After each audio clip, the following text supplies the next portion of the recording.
السلام علیکم، welcome back to my YouTube channel love story novels hub. جبکہ یزدان یوں ہی بیڈ پر بیٹھا اسے سر سے پیر تک بے باک نگاہوں سے دیکھے گیا تھا۔ اس کی سیاہ چولی میں مقید نازک سی کمر اس وقت نمایاں تھی جس پر بکھری گھنی زلفیں اسے چھپانے میں ناکام ثابت ہو رہی تھیں۔ دونوں کلائیاں چوڑیوں اور گجروں سے سجی دل فریب مہک کے ساتھ یزدان کو اپنے حصار میں جکڑ رہی تھیں۔ نازک سراہی دار گردن میں سجا لاکٹ، کانوں میں پڑے بھاری جھمکے اور چھوٹی سی ستواں ناک میں پہنی نتھ، یزدان شاہ کا ایمان ڈگمگا گئی تھی۔ یہ بے پناہ حسین لڑکی اس کی اولین چاہت تھی، جس سے اس نے بے پناہ محبت کی تھی، جس سے اتنے سالوں دوری پر رہا تھا۔ وہ آج اس کی دست رست میں تھی، اس کے پور پور پر اب صرف اسی کا حق تھا، تو کیسے وہ خود کو اس کے قریب جانے سے روک پاتا؟ اب تک زرجان نے خود کو اسے چھپا کر ہی رکھا تھا، مگر آج وہ اپنے وجود کی تمام تر رعنائیوں کے ساتھ اس کے سامنے کھڑی اس کے دل و دماغ پر اپنے حسن کی بجلیاں گرا رہی تھی۔ وہ اسے اپنی شوخ دیوانگی بھری نگاہوں کے حصار میں رکھتا اس کی جانب بڑھا تھا۔ زرجان نے لرزتے وجود کے ساتھ نفی میں سر ہلاتے اسے وہیں رک جانے کا اشارہ کیا تھا۔ یزدان کی نگاہیں اسے خود میں سمٹنے پر مجبور کر رہی تھیں۔ اس نے دوپٹے کی تلاش میں چاروں جانب نگاہیں دوڑائی تھیں، جو اسے یزدان شاہ کے قریب بیڈ کے پاس گرا نظر آیا تھا۔ میرا دوپٹہ دو مجھے۔ زرجان کو بھی اس سے کہیں نہ کہیں شرافت کی امید تھی۔ تمہیں کیوں لگ رہا ہے ایسی کوئی بے وقوفی کروں گا میں؟ یزدان کو اپنی پیاری بیوی کی نادانی پر پیار آیا تھا۔ دیکھو، میں اس وقت تم پر شدید غصہ ہوں، میرے قریب مت آنا۔ زرجان نے اسے اپنی جانب پیش قدمی کرتے دیکھ وارن کیا تھا۔ وہی غصہ ہی تو ختم کرنے کے ارادے سے آ رہا ہوں مائی لو۔ یزدان تو آج الگ ہی موڈ میں تھا، اس کے انگ انگ سے اس کی بے پناہ خوشی ٹپک رہی تھی۔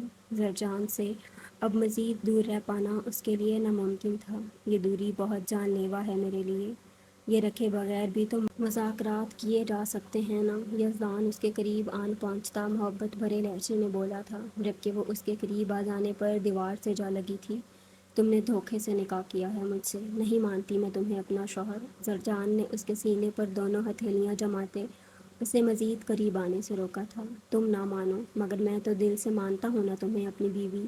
یزدان نے اس کی دونوں کلائیوں کو تھامتے اس کی کمر کے پیچھے باندھتے اسے خود سے بے حد قریب کر لیا تھا، اتنا کہ دونوں کی سانسیں ایک دوسرے میں الجھنے لگی تھیں۔ زرجان اس کے لمس کی شدت پر کپکپا کر رہ گئی تھی، جہاں اپنی محبت کو ہی اپنے شوہر کے روپ میں دیکھ اس کے دل و دماغ سے بہت بھاری بوجھ ہٹ گیا تھا۔ اس کی تڑپ اور بے قراری کو جیسے قرار سا آ گیا تھا، مگر یزدان شاہ پر اسے بے پناہ غصہ تھا۔ جتنی اذیت اس نے اب تک برداشت کی تھی، وہ اس سنگدل انسان سے اب ان تمام تکلیفوں کا بدلہ اسے ویسے ہی تڑپا کر لینا چاہتی تھی، مگر وہ یہاں بھی اس پر حاوی تھا۔ تمہاری یہ دل فریب مہک مجھے پاگل کر رہی ہے زری، تم نے اپنے پیچھے پاگل کر کے رکھ دیا ہے مجھے، اس لیے ہر کام پسے پشت ڈالتے صرف تمہیں پانے کی خاطر لگ گیا میں۔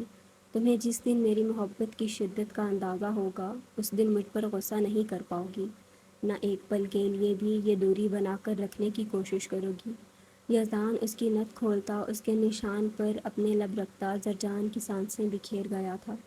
اس نے اپنے ہاتھ آزاد کروانے چاہے تھے، مگر یزدان شاہ تو جیسے اس کے حسین نشیب و فراز میں ڈوبتا ہی جا رہا تھا۔ باری باری اس کے کانوں کو بھاری ایئر رنگ سے آزاد کرتے وہ ان کو بھی اپنے لبوں کے لم سے معطر کر گیا تھا۔ اس کی شدتیں برداشت کرتے زرجان کو اپنے حواس ساتھ چھوڑتے محسوس ہوئے تھے۔ تم بہت ظالم اور سنگدل انسان ہو۔ زرجان نے نم آنکھیں اٹھا کر اس کی جانب دیکھتے یزدان شاہ کے دل کی دنیا تہو بالا کر کے رکھ دی تھی۔ جانتا ہوں، مگر تم اس غلطی کی جو سزا دینا چاہو دل سے قبول ہے، بس وہ سزا تم سے دوری نہیں ہونی چاہیے۔ یزدان اس کی گردن پہ جھکا تھا اور اس کی نازک گردن کو بھاری ہار کے بوجھ سے آزاد کرتا ہار کی وجہ سے لال پڑتی گردن پر اپنے ہونٹوں کا مرہم رکھنے لگا تھا، جبکہ زرجان تو اس کے اس عمل پر بری طرح لڑکھڑا گئی تھی۔ یزدان شاہ کی جان لیوا بولتی قربت اس کے حواس گم کر رہی تھی۔ اسے لگا تھا وہ کسی بھی لمحے بے ہوش ہو کر گر جائے گی، جب یزدان نے اس کی کمر میں بازو حائل کرتے اسے اپنے سہارے کھڑا کرتے اس کے خطرناک حد تک لال پڑتے چہرے کو دیکھا تھا۔ زرجان نے بھی بھاری ہوتی پلکوں کو اٹھا کر اس کی جانب دیکھا تھا۔ آئی ہیٹ یو، اس کی گردن میں بازو حائل کرتے آنکھوں سے گرتے آنسوؤں کے ساتھ بولی تھی، مجھے تمہاری نفرت بھی منظور ہے میری زندگی۔ یزدان جھک کر اس کے آنسوؤں کو ہونٹوں سے چومتا اس کی جان مزید مشکل میں ڈال گیا تھا۔ میری طبیعت ٹھیک نہیں ہے، مگر کل تمہیں میری ایک ایک اذیت کا حساب دینا ہوگا۔ زرجان اپنا چکراتا سر اس کے کندھے سے ٹکاتی غنودگی بھرے انداز میں بولی تھی، ہر حساب دینے کو تیار ہوں مائی لو۔ یزدان اسے اپنی باہوں میں اٹھاتا بیڈ کی جانب بڑھ گیا تھا، اسے بیڈ پر لٹاتے کسی امپورٹنٹ کال کی غرض سے اس نے روم سے باہر جانا چاہا تھا۔ جب زرجان اس کا ہاتھ تھامتی اس کے دور جانے کے خوف کے زیر اثر اسے وہیں روک گئی تھی۔ تم مت جاؤ۔ زرجان غنودگی میں جاتی اس کے دور جانے کے خوف سے سسکی بھرے بولتی یزدان کو تڑپا گئی تھی۔ وہ اس کی کیفیت سمجھتا تھا، فون سائڈ ٹیبل پر رکھتا اس کے قریب آیا تھا۔ میں کہیں نہیں جا رہا میری جان۔ یزدان اس کے قریب نیم دراز ہوتا اسے اپنے قریب کر گیا تھا۔ زرجان اس وقت اپنا سارا غصہ بھول چکی تھی، وہ بس اپنی زندگی کے سب سے اہم انسان کو اس وقت اپنے بہت قریب محسوس کرنا چاہتی تھی، جس کی خاطر وہ بہت زیادہ تڑپی تھی۔ یزدان کے قریب آنے پر وہ اس کے کندھے پر سر رکھتی، ایک بازو اس کی گردن میں حائل کرتے اس کے سینے میں چہرہ چھپا گئی تھی۔ وہ اس وقت بھی اپنے عروسی لباس میں موجود تھی۔ یزدان اس کے وجود کی دل فریبی سے نگاہیں نہیں چرا پا رہا تھا۔ چینج کر کے کوئی کمفرٹیبل ڈریس پہن لو تاکہ رات بھر جو نہ تمہیں ڈسٹرب کرے اور نہ مجھے۔ یزدان نے جھک کر بوجھل لہجے میں اس کے کان میں سرگوشی کرتے زرجان کی ساری غنودگی رفو چکر کر دی تھی۔ وہ ایک جھٹکے سے اس سے دور ہوئی تھی۔ اس نے مشکوک نگاہوں سے یزدان کو دیکھا تھا۔ میرا غصہ کم نہیں ہوا تم پر، تم کچھ بھی الٹا سیدھا کرو گے تو تمہیں ہی بھگتنا پڑے گا۔ زرجان اس حالت میں بھی اسے دھمکی دینے سے باز نہیں آئی تھی۔ مجھے اپنے اعصاب پر بہت کنٹرول ہے یار، مگر تمہارے علاوہ دوسرے ہر کام کے معاملے میں تم سامنے ہو تو اپنے آپ پر اختیار کھو بیٹھتا ہوں۔ اسی لیے تو اس جنگل میں گزری رات میں روم سے باہر اس ٹھنڈ میں رات گزار دی تھی، مگر اب تو ایسی کوئی احتیاط نہیں ہے۔ یزدان اس کی کمر میں بازو حائل کرتا اسے اپنے قریب کر گیا تھا، جبکہ کمر پر محسوس ہوتے اس کے ہاتھ کے لمس پر زرجان کو اپنے گہرے گلے کا احساس ہوا تھا۔ اس کے بلاؤز کا اگلا اور پچھلا گلا دونوں ہی بہت زیادہ کھلے تھے۔ یزدان شاہ اپنی جگہ غلط بالکل بھی نہیں تھا۔ چھوڑو مجھے چینج کرنا ہے۔ زرجان نے اپنی کمر پر سرکتا اس کا ہاتھ ہٹانا چاہا تھا، جس چکر میں اس کے کمر پر بندھی ڈوری کھل چکی تھی، جو سراسر اس کی غلطی کی وجہ سے ہوا تھا، مگر اس نے یزدان کو خون خوار نگاہوں سے ایسے دیکھا تھا جیسے ساری غلطی اسی کی ہو۔ اپنی حد میں رہو یزدان شاہ، زرجان چلائی تھی جب یزدان اس کے انہی ڈوریوں میں ہاتھ پھنساتا اسے خود پر گرا گیا تھا۔ میرے ضبط کو بار بار ہوا مت دو میری جان، ابھی تو میں نے حدود میں رہ کر بھی کچھ نہیں کیا، اگر میں ایسا کچھ کرنے پر آیا تو یہ آواز بھی نہیں نکل پائے گی۔ یزدان اس کی ٹھوڑی پر لب رکھتا اس کے کپ کپاتے لرزتے وجود کو آزاد کر گیا تھا، جبکہ اس کی اس بے باک حرکت اور الفاظ پر واقعی زرجان کی بولتی بند ہو چکی تھی۔ آزادی ملتے ہی وہ فوراً اس کے حصار سے نکلتی واش روم کی جانب بڑھ گئی تھی، جہاں پہلے ہی اس کے لیے آرام دہ ڈریس رکھ دیا گیا تھا۔ زرجان بہت ٹائم لگا کر اپنی دھڑکنوں کو نارمل کرتی باہر نکل آئی تھی۔ اتنی ٹھنڈ میں اس سے کھڑا ہونا مشکل ہو رہا تھا، ورنہ وہ اس بے باک شخص کی لو دیتی شوخ نظروں سے بچنے کے لیے پوری رات یہیں گزار دیتی۔ اس نے میرون رنگ کا سادہ سا شفون کا سوٹ زیب تن کر لیا تھا، جس کا باریک دوپٹہ اچھی طرح اپنے گرد اوڑھ لینے کے بعد بھی وہ اپنے دل فریب سراپے کی رعنائیاں اس شخص کی بے باک نگاہوں سے نہیں بچا سکتی تھی۔ زرجان نے آہستہ سے واش روم کا دروازہ دھکیلتے باہر کی جانب قدم رکھا تھا، جہاں سامنے ہی وہ اسے بیڈ پر نیم دراز سگریٹ کے گہرے کش لیتا دکھائی دیا تھا۔ اسے سامنے آتا دیکھ بے اختیار اس نے دھواں خارج کرتے اس کو سر سے پیر تک دیکھتے اپنے دل پر ہاتھ رکھا تھا اور اشارے سے اسے اٹھا کر اپنے پاس لانے کا پوچھا تھا، جس پر زرجان اسے سخت نظروں سے گھورتی صوفے کی جانب بڑھ گئی تھی۔ یزدان خاموش نگاہوں سے اس کا یہ انداز ملاحظہ کر رہا تھا، جو صوفے پر نیم دراز ہوتی اپنا دوپٹہ اچھی طرح اپنے گرد لپیٹ کر کروٹ بدلتی اس کی آنکھوں سے اوجھل ہونے کی معصوم سی کوشش کر گئی تھی۔ چند سیکنڈ گزر جانے کے بعد بھی یزدان کی جانب سے کوئی آواز نہ سن پاتے وہ سکون کا سانس لیتی آنکھیں موند گئی تھی۔ یزدان سگریٹ ایش ٹرے میں مسلتا اپنی جگہ سے اٹھا تھا۔ اس کا رخ سیدھا اپنی پیاری جنگلی بیوی کی جانب تھا۔ زرجان کے قریب پہنچتے اس نے ذرا سا جھکتے کسی گڑیا کی طرح زرجان کے پھولوں جیسے نازک وجود کو اپنی باہوں میں اٹھا لیا تھا۔ زرجان بوکھلاتی گر جانے کے خوف سے اس کے کندھے کو تھام گئی تھی۔ یہ کیا بدتمیزی ہے یزدان شاہ، میں تمہاری شکل بھی نہیں دیکھنا چاہتی۔ زرجان اس کی جانب دیکھتی غصے سے بولی تھی۔ مگر میں تو صبح شام تمہیں ہی دیکھنا چاہتا ہوں میری ران۔ یزدان اس کی جانب جھکتا اس کے گلابی ہونٹوں کو ہلکا سا چھو گیا تھا، جبکہ اس کی اس حرکت پر گھبرا کر زرجان نے سختی سے اپنے دونوں ہونٹوں کو میچ لیا تھا۔ اس کی اس احتیاطی تدابیر پر یزدان اپنا فلک شگاف کہکا نہیں روک پایا تھا۔ تم جنگلی ہونے کے ساتھ ساتھ بہت زیادہ کیوٹ بھی ہو۔ یزدان اسے بیڈ پر اپنے قریب لٹاتا واپس سے اپنے حصار میں لے گیا تھا۔ زرجان کی آنکھیں بند تھیں، مگر چہرے پر ایک الگ قسم کا سکون تھا، اپنے من پسند شخص کو پا لینے کا سکون۔ وہ اس سے شدید ناراض اور غصہ تھی۔ اس سب کی وجہ بھی اس نے نہیں پوچھی تھی، مگر اس سب کے باوجود وہ اسی کے سینے میں چہرہ چھپائے سب سے زیادہ سکون محسوس کر رہی تھی۔ یزدان کو اس لمحے اس پر ٹوٹ کر پیار آیا تھا، مگر آنے والے لمحوں کا سوچتے اس کے اندر کہیں زرجان کو کھو دینے کا خوف بھی جڑ پکڑ رہا تھا۔ مگر آج کے ان دل فریب لمحوں میں وہ کوئی بھی اذیت ناک سوچ اپنے دماغ میں نہیں لانے دینا چاہتا تھا۔ زرجان کا بخار ابھی بھی بہت تیز تھا۔ یزدان نے اسے ایسے ہی بازو کے حصار میں لے کر اپنے سینے سے لگائے ٹیبل سے گیلی پٹی اٹھا کر اس کے ماتھے پر رکھی تھی۔ زرجان کو اس وقت اپنے سر میں شدید درد ہو رہا تھا۔ اس کے اس محبت بھرے لمس پر قسمساتی مزید اس کے قریب ہوئی تھی۔ یزدان مسکرایا تھا۔ وہ بہت اچھے سے جانتا تھا کہ زرجان نے پچھلی کئی راتیں جاگ کر گزاری تھیں، اور آج اس کی قربت پا کر وہ شدید بخار میں تپنے کے باوجود آسودگی بھری نیند سو رہی تھی۔ اس کے معصوم چہرے کا سکون یزدان کے لیے اس کی زندگی تھا، مگر زرجان نے پچھلے اتنے دنوں سے اذیت اکیلے نہیں کاٹی تھی، وہ بھی اس کے ساتھ برابر کا شریک تھا۔ اس کی تڑپ بھی آج زرجان کو اپنی بیوی کے روپ میں دیکھ کر ختم ہوئی تھی۔ اسے یوں ہی تکتے کب یزدان کی آنکھ لگ گئی تھی اسے پتہ بھی نہیں چلا تھا، مگر نیند سے 2 بار اٹھ کر اس نے زرجان کا بخار چیک کیا تھا، جو نارمل ہوتا دیکھ اس کی فکر کم ہوئی تھی، اور وہ اسے سینے میں بھیجتا آنکھیں موند گیا تھا۔ رات کا نہ جانے کون سا پہر تھا جب زرجان کی آنکھ کھلی تھی۔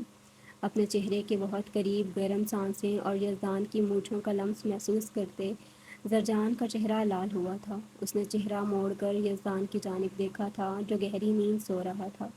زرجان نے خود کو پوری طرح اس کے مضبوط حصار میں جکڑا ہوا پایا تھا۔ اسے سانس لینے میں دشواری پیش آ رہی تھی۔ بہت مشکل سے یزدان کا حصار توڑتی وہ اٹھ کر بیٹھنے کے قابل ہوئی تھی، مگر اس کے دوپٹے کا پلو ابھی بھی یزدان کی مٹھی میں جکڑا ہوا تھا۔ زرجان کتنے ہی لمحے یکٹک اسے دیکھے گئی تھی۔ مغرور، تیکھے نقوش کمالی کی خوبرو شخص اتنی تکلیفیں اور اذیتیں برداشت کرنے کے بعد اس کا ہو چکا تھا۔ وہ آج بے پناہ خوش تھی۔ اس کا دل چاہ رہا تھا خوشی سے جھومے، ناچے، گائے۔ اس کی محبت اس کے نام لگ چکی تھی۔ اس کا دل شیر اس کا یزدان شاہ بن کر اس کی جھولی میں ڈال دیا گیا تھا۔ زرجان نے جھک کر اس کے ماتھے پر لب رکھے تھے، اور اس کے گال پر بنے سیاہ تل کو نرمی سے چھوتے وہ فوراً پیچھے ہٹی تھی۔ اسے شروع سے ہی یزدان کا یہ سیاہ تل بہت پسند تھا، جسے وہ دل شیر کے گیٹ اپ میں اپنی داڑھی میں چھپائے رکھتا تھا۔ لوگوں کے سامنے ایک واحد زرجان ہی تھی جس کے سامنے وہ ہمیشہ اپنے اصلی حلیے میں آیا تھا، بنا داڑھی مونچھوں کے۔ آئی ہیٹ یو یزدان شاہ، بہت رلایا ہے تم نے مجھے۔ تمہاری موت کی خبر سن کر پل پل مری ہوں میں۔ بہت اذیت دی ہے تم نے مجھے۔ کہا تھا نا میں نے، کبھی معاف نہیں کروں گی تمہیں، اور اب اپنے کہے پر قائم بھی ہوں۔ اتنی آسانی سے تو معاف نہیں کروں گی تمہیں۔ میری تڑپ کا اندازہ تو تمہیں بھی لگانا ہی ہوگا۔ زرجان اس کے تل کو اپنی نرم انگلیوں سے چھوتی اس کے قریب سے اٹھ گئی تھی۔ شکرانے کے نفل ادا کرنے کے بعد اس نے فجر کی نماز ادا کی تھی۔ باہر اندھیرا ہلکے ہلکے اجالے میں تبدیل ہو رہا تھا۔ وہ پیروں میں غصہ اڑیس سے آہستہ آواز میں دروازہ دھکیلتی روم سے نکل گئی تھی۔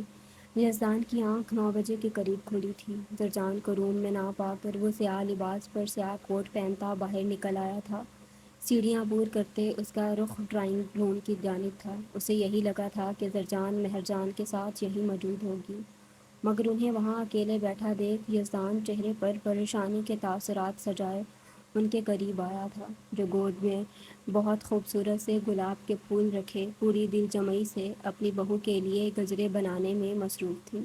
السلام علیکم مہر جان، زرجان کہاں ہے؟ یزدان نے ان کے قریب آتے جو سوال کیا تھا اس پر مہر جان نے حیرت بھری نگاہوں سے اس کی جانب دیکھا تھا۔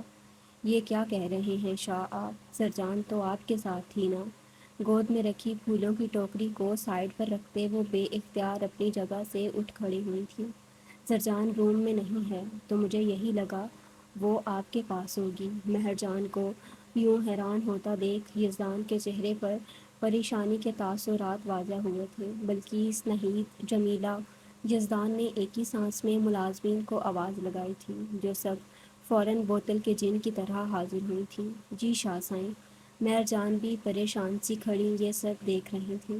جلدی سے اپنی بیوی سائیں کو ڈھونڈو، حویلی کا ایک ایک کونا تلاش کرو، جلدی سے سب ملازمین کو لگاؤ۔ یزدان کی جانب سے حکم ملتے ہی وہ سب فل سپیڈ میں وہاں سے نکل گئی تھیں۔ سائیں، میں نے رات کی ڈیوٹی پر مامور تینوں گارڈ سے پوچھ لیا ہے، ان کا یہی کہنا ہے کہ فجر تک وہ لوگ وہیں پر تھے، کسی کو بھی حویلی سے جاتے نہیں دیکھا گیا۔ حویلی کا سپروائزر صفدر پریشانی کی حالت میں یزدان کو بتاتے پلٹا تھا، آپ دونوں کے بیچ کوئی لڑائی ہوئی تھی کیا؟ مہر جان یزدان کی پریشان صورت دیکھ اس کے قریب آئی تھیں۔ ہماری صلح ہی کب ہوئی تھی؟ آپ کی بہو میری سوچ سے زیادہ خون خوار اور جنگلی ہے، میں بہت اچھے سے جانتا ہوں۔ یوں تڑپا کر وہ مجھ سے بدلہ لینا چاہتی ہے، مگر اس چکر میں اسے ذرا سی بھی تکلیف پہنچی تو چھوڑوں گا نہیں میں اس جنگلی بلی کو۔ یزدان کی بات سن کر مہر جان مسکرائے بنا نہیں رہ سکی تھیں۔ جنگلی تو بہت ہے، مگر آپ کی دیوانی ہے، اگر واقعہ ہی آپ سے بدلہ لے رہی ہے تو اتنا تو حق بنتا ہے میری بیٹی کا، آپ نے کچھ کم سزا نہیں دی اسے، اب اتنا تڑپانا تو اس کا بھی حق بنتا ہے۔ مہر جان اس کی بات سن کر ریلیکس ہو چکی تھی، جب اسی لمحے تمام ملازمین ایک ساتھ نیچے آئی تھیں۔ شاہ سائیں، ہم نے سب جگہ دیکھ لیا ہے، مگر بی بی سائیں کہیں نہیں ہیں، بلقیس نے آگے آ کر جواب دیا تھا۔ باقی سب خاموشی سے پیچھے سر جھکائے کھڑی رہی تھیں۔ یزدان ان کے تاثرات دیکھ کر ہی سمجھ گیا تھا کہ وہ سب اس کی بیوی کے ہاتھوں بلیک میل ہو چکی ہیں۔ اس نے مہر جان کی جانب دیکھا تھا، اس کے تاثرات بھی کچھ ایسے ہی محظوظ کن تھے۔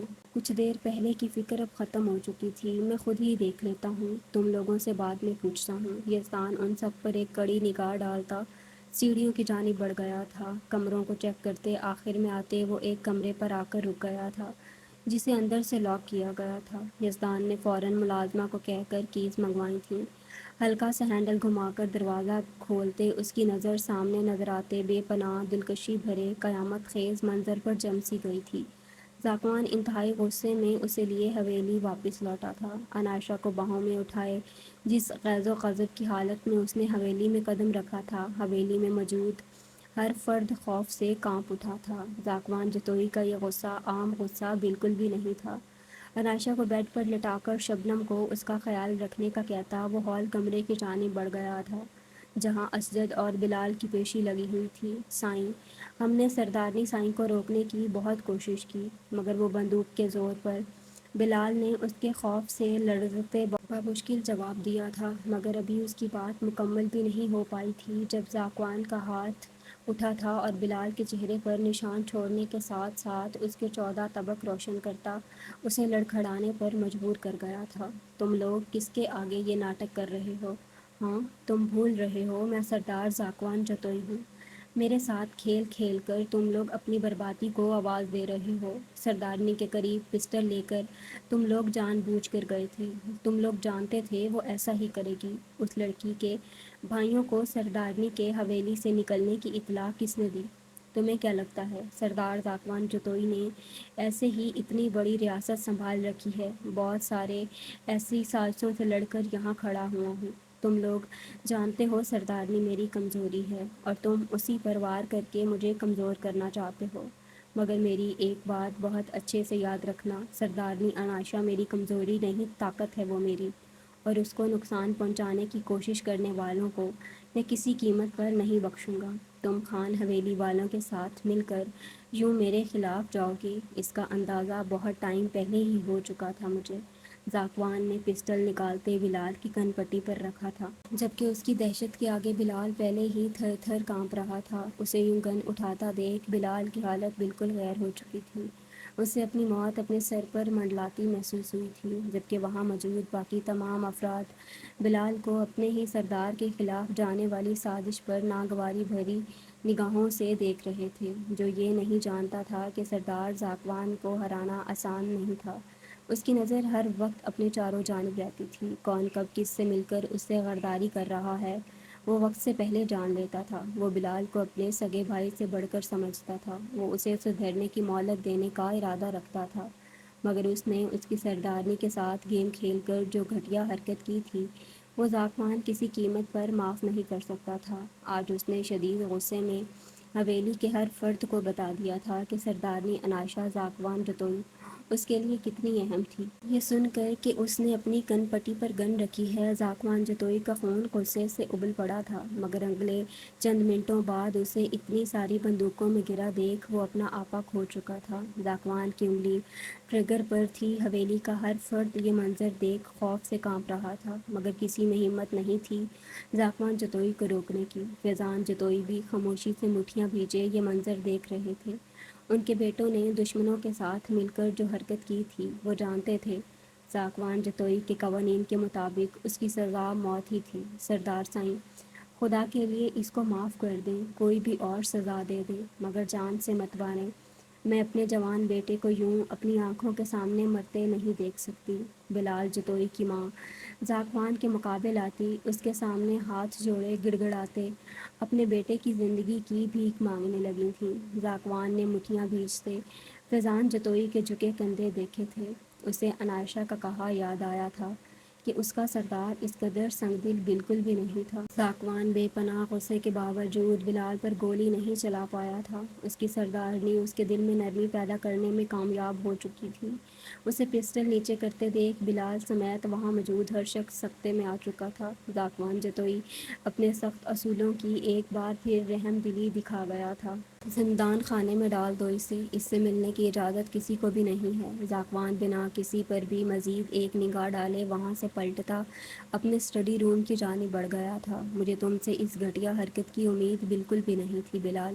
سردار سائیں کا غصہ بالکل جائز ہے۔ سردارنی اس وقت جس کنڈیشن میں تھی وہ خود کو نقصان پہنچا سکتی تھی۔ تم نے خان حویلی والوں کے ساتھ مل کر اپنے بھائی کے ساتھ غداری کی، تمہیں ذرا شرم نہیں آئی اس انسان کو دھوکہ دیتے ہوئے جس کی وجہ سے آج ہم ہماری حویلی اور اپنے خاندان کے اونچے مرتبے کے ساتھ عزت کی زندگی گزار رہے ہیں، ورنہ ان خان حویلی والوں نے تو ہم سب کو برباد کرنے اور ہمارے خاندان کا نام مٹی میں ملانے میں کوئی کسر نہیں چھوڑی تھی۔ مجھے افسوس ہو رہا ہے تمہیں اپنا بھائی کہتے ہوئے۔ اسد بلال کو ترحم آمیز نگاہوں سے دیکھتا گارڈز کو اسے لے جانے کا اشارہ کر چکا تھا، جبکہ سفینہ بیگم صوفے پر ٹھہر سی گئی تھیں۔